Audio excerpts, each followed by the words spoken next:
Diana? Diana, nakita mo ba si Margaret? Hindi. Bakit? Wala naman. Napansin ko lang kasi na mula nang dumating ka, medyo naging mailap siya eh.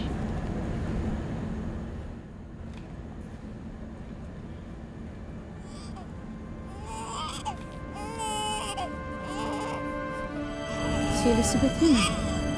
Ano? Narinig mo ba? Annalyn, Anak ko yun. Si Elizabeth, umiiyak. ano pinagsasabi mo? Ayan o. Ayan o, hindi mo ba naririnig? Wala ako naririnig, Diana.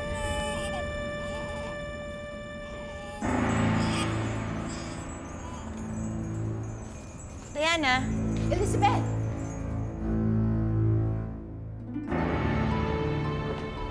Margaret? Margaret! Nasaan si Elizabeth? Ano? Nakita ko, karga-karga mo ang bata. Naririnig ko pang umiiyak. Saan mo tinatago ang anak ko? Ako? Margaret, rinig na rinig ko. Umiiyak ang bata. Ano ang pinagsasabi mo?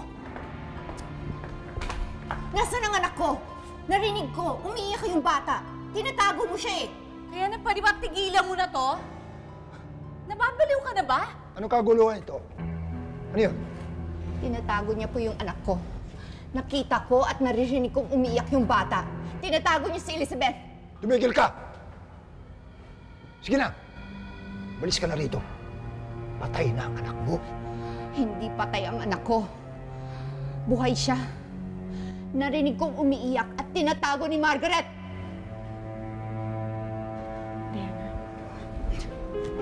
Diana? Elizabeth! Elizabeth! Diana, bawal ka dito. Wala si Elizabeth. Bitawan mo!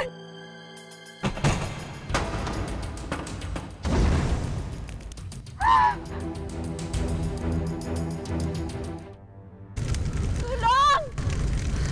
Tulong!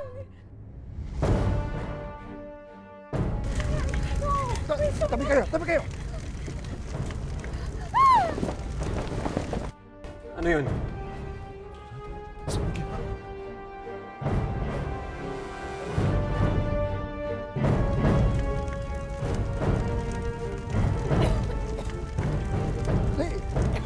Dali!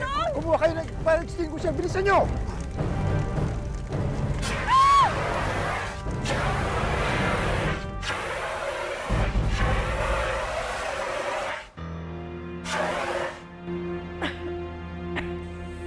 Talagang narinig ko si Elizabeth na umiiyak. Kaya akala ko nasa loob siya. Akala ko tinago ni Margaret. Anong klaseng babae ka? Pa, Pero totoo po, nakita ko hawak-hawak ni Margaret at umiiyak yung bata. Kaya pumasok po ako sa loob. Rinig na rinig ko po. Alam ko buhay pang anak ko. Patay na ang anak mo. Pati kami gusto mong patayin. Ano ba? Charles, yung asawa mo nababaliw na. Tumigil ka, Gogo. Kanina pa niya tinatawag si Elizabeth. Nakita daw niya. Nakita ko talaga. Hawak-hawak ni Margaret. Tinago niya ang anak ko. Buhay ang anak natin, Charles. Nakita ko, umiiyak yung anak natin. Buhay siya. Hindi siya tinangay ng alon. Buhay siya, Charles. Buhay ang anak natin. Maniwala kayo sa akin. Maniwala kayo sa akin. Baliw! Tumawag ng doktor.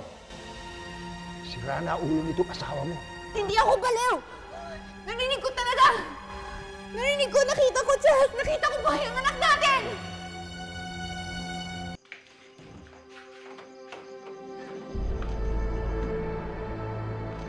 Buti na lang dumating ka na. Kalat na. May mga pulis nang dumaan dito eh. Ayoko na. Sige na, akin na. Ayokong masali sa gulo. Delikado na eh.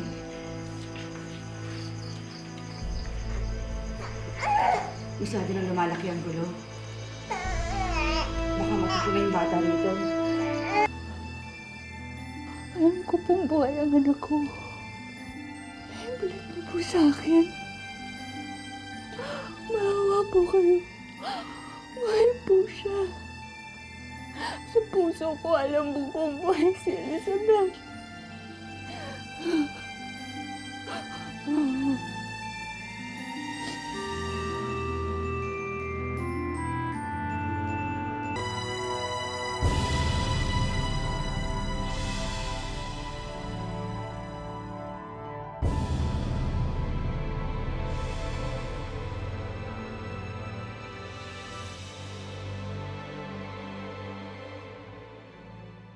Hindi po sigurado kung wala nakakita sa akin.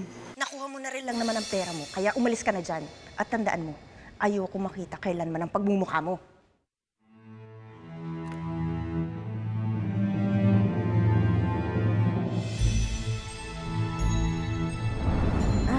Ito pinag-ibigay nila. Para yung mga stress.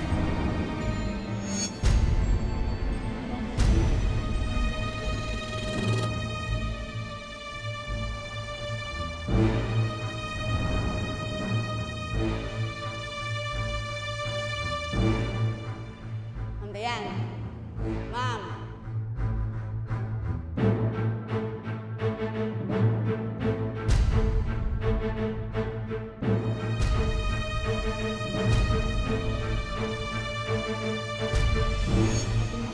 Siguro mo itong batang ko. Maski ano mangyari, huwag mong paalam na ano to siya, ha?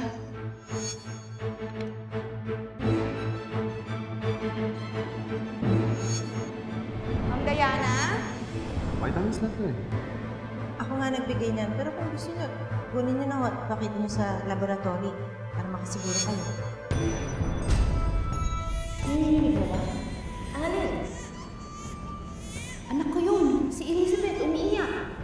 Margaret! Nasaan si Elizabeth? Ma'am, nagawa ko na yung utos niyo. Eto ang pera mo. Lumayas ka. Huwag kang magkakamaling magkwento kahit kanino, ha? Hindi ako magdadala ng isip. Ipapatay ka doon.